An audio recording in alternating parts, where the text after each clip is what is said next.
me know. Prepare to be entertained. Should I stay or should I go? By the youngest seniors you've ever seen. 24 hours to go. I wanna be singing. That's a punk song, isn't it? I would say so. There's about 7 or so new songs that I want to take a look at. I feel good. Nice. Let me tell you about the way she looks, the way she acts, and the color of her hair. Her voice was soft and cold, her eyes are clear and bright, but she's not there. It's all keeping your brain going, you know. If you don't use it, it's true. If you don't use it, you lose it. Surprising, heartwarming, alive and well. These rebels are young at heart. It's got a lot of life. That's what we have, a lot of life.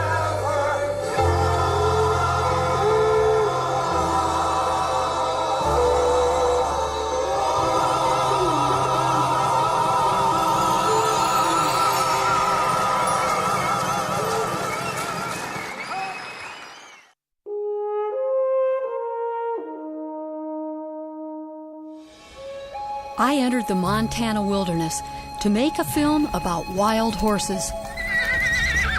But I came to realize almost immediately that no one film could tell a story so big and in many ways so unexpected. This is a tale of two fathers, Cloud and the mighty shaman, who bring up each other's sons. In this, the third and most remarkable chapter in Cloud's story.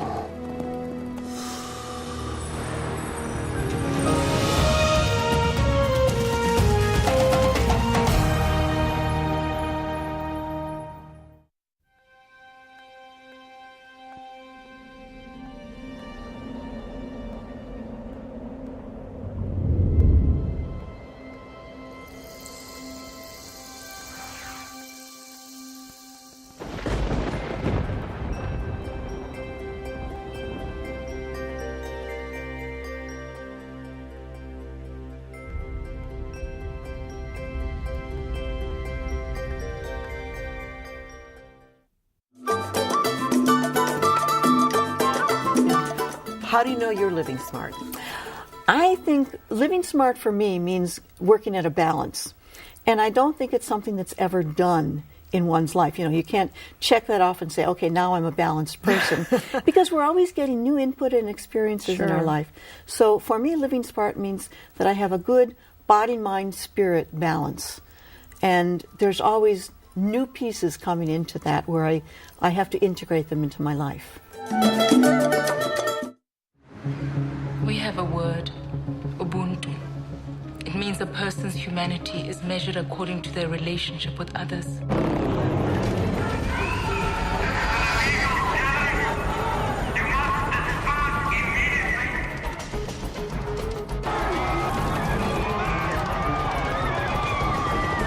Let your voice join ours when we say the bloodshed of our people must end. The time to shout enough has come.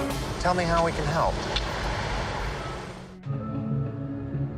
I cannot stand by and do nothing while my country is reduced to ashes. I'll come to your meeting. Trust no one. Confide in no one. Our problem is, as exiles, we are outside the political system, so we are not in a position to offer any concessions. You can't offer concessions. What can you offer? All we can do is set out our demands. The release of Nelson Mandela and all political prisoners.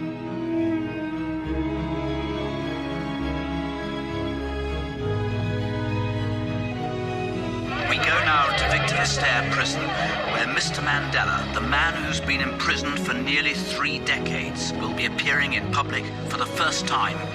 But Nelson Mandela, a free man, taking his first steps into a new South Africa.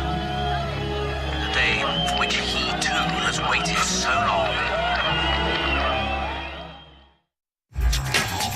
We live in a society that sells every new toy. That their job is sell you a toy, one you don't need. So young people have to make choices.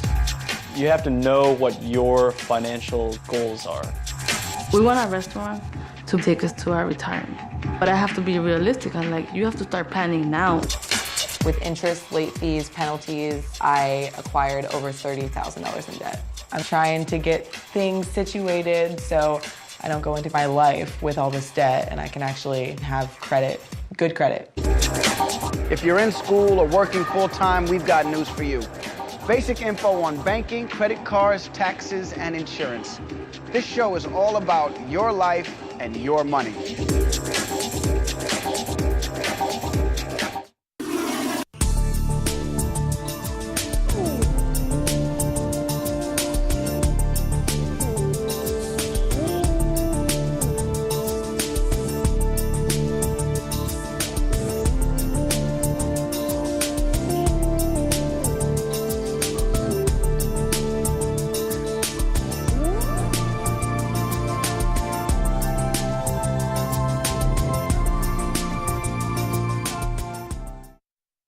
We don't give nearly enough credit to plants.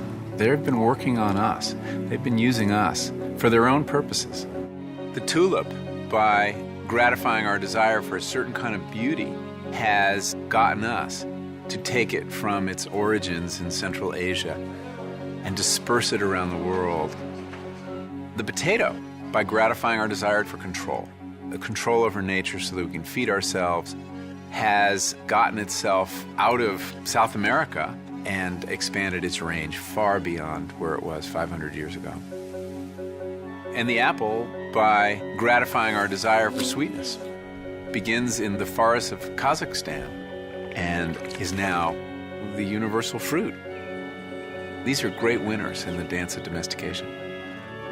And this relationship of the plants learning how to gratify our desires and our working for them in exchange for this is what I call the botany of desire.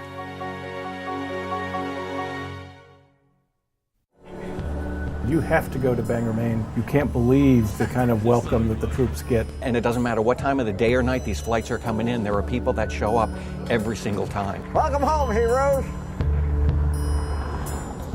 I thought we were just going to walk into an empty terminal. None of us were expecting anything like that. None of us. You get addicted to it. You can't give it up. Welcome home, guy. I appreciate you. There's cell phones in there, radios, talk all you want. Call somebody up, make them happy, ugly, or honey. How long can they sustain this? You know, they've been doing this, and they're still there.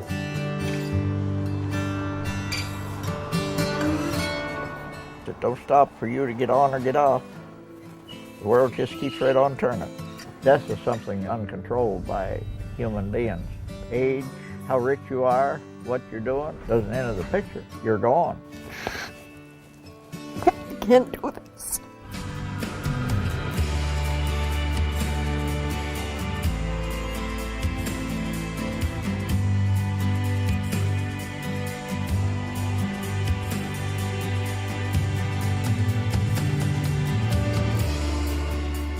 My life don't mean a hell of a lot to me, but if I can make it mean something to somebody else, that's my endeavor.